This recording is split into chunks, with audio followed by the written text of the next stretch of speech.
Bonjour, aujourd'hui on est à Sainte-Madeleine dans un champ de blé d'automne qui a très bien survécu à l'hiver. Donc Montérégie-Est cette année a été une région favorable pour le blé d'automne. Et je suis en compagnie de Mathieu Pigeon qui a vraiment géré tout ce champ-là du semis jusqu'à maintenant et qui a très hâte d'en faire la récolte parce que je pense que ça promet ce champ-là. Ça semble intéressant. Oui. Peux-tu nous en parler un peu de ta culture ici? Bien, c'est un blé d'automne qu'on a implanté à fin 2014, autour de la fin septembre, après un précédent de soya. C'est un champ quand même avec un bon potentiel, un bon équipement de surface aussi. On a quand même joué d'une bonne quantité de neige cet hiver pour assurer la survie. Lors de l'implantation, on a travaillé avec une population de 200 kg à l'hectare. Puis le Major, désolé, le Zoro est un blé qui est quand même d'une bonne grosseur, donc on visait peut-être autour de 500 plants au mètre carré. Puis, compte tenu des conditions qu'on a eues, on a réussi à avoir un talage aussi secondaire qui a augmenté finalement le nombre d'épis au mètre carré. En fertilisation, on a fractionné 130 unités d'azote pendant le printemps. T'en avais pas mis du tout à l'automne? Non, pas de fertilisation. Mais c'était un retour de soya. Retour de soya, puis c'était une terre quand même assez organique, donc on a vraiment une fertilité intéressante. C'est ça, on a fonctionné avec 3 fractionnements, un de 30, un de 60 et au final un autre juste avant la sortie de la feuille étendard pour assurer une protéine intéressante maintenant. Ici, tu n'as aucun manque dans le champ. Puis on voit aussi qu'il est très sain, ton blé.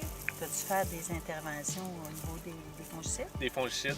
On a fait une intervention de fongicides qu'on a fractionné pour augmenter le spectre de travail du fongicide.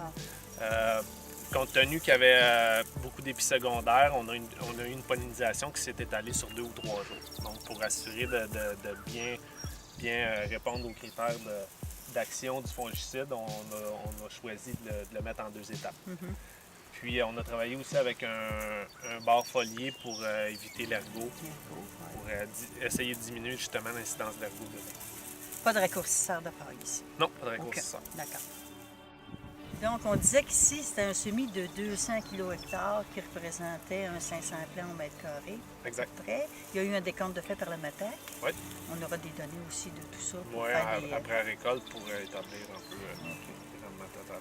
Maintenant, le blé d'automne, souvent, on dit que c'est un marché qui est difficile, ça, parce que c'est la protéine qui n'est pas toujours au rendez-vous dans le blé d'automne. Toi, tu as de l'historique là-dedans? Bien, avec le Zoro, on a tout le temps bien réussi. On se tient avec une protéine autour de 13,5 % de protéine, donc c'est quand même intéressant. C'est très bon pour un blé d'automne. Exactement. Ouais.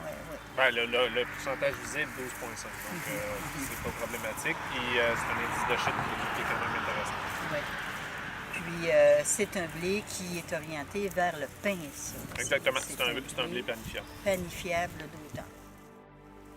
Donc, Mathieu, tu égraines maintenant un épi là, qui provient d'ici tout près là, pour compter le nombre de grains qu'on peut avoir dans un épi. La qualité est au rendez-vous cette année. On voit qu'il n'y a pas de maladie et puis que les grains sont bien formés. Puis le nombre de grains par épi, ça demeure une composante du rendement. On a une belle population ici. On a semé à un taux très convenable. On a aussi eu du talage et puis on a fertilisé correctement. Maintenant, c'est le nombre de grains qu'on va avoir dans chacun des épis et leur poids qui va faire foi de ton rendement, Mathieu. Donc, on peut espérer avoir à peu près combien de grains dans un épi, là, grosso modo. On peut penser se retrouver avec une moyenne de grains par épi autour de 25 à 30, dépendamment de l'épi principal et secondaire. C'est ça, exactement. Mais dans les beaux épis, les comptes qu'on en a fait tantôt, on parlait de 30 grains par épi. 30 grains par épi, là, c'est une constante avec le nombre d'épis que tu as ici. Là. Et puis, une récolte espérée de? On a des historiques de rendement dans le Zoro à 2 tonnes,39 à l'autre, donc c'est notre rendement à battre. C'est à battre. C'est à battre. On avait sensiblement une condition de champ semblable à celle-là, donc on peut espérer passer le 2,39. On te le souhaite, puis on te revient là-dessus. Tu vas Excellent. nous faire Le compte rendu. le compte rendu. Avec Merci. plaisir. Merci, Mathieu.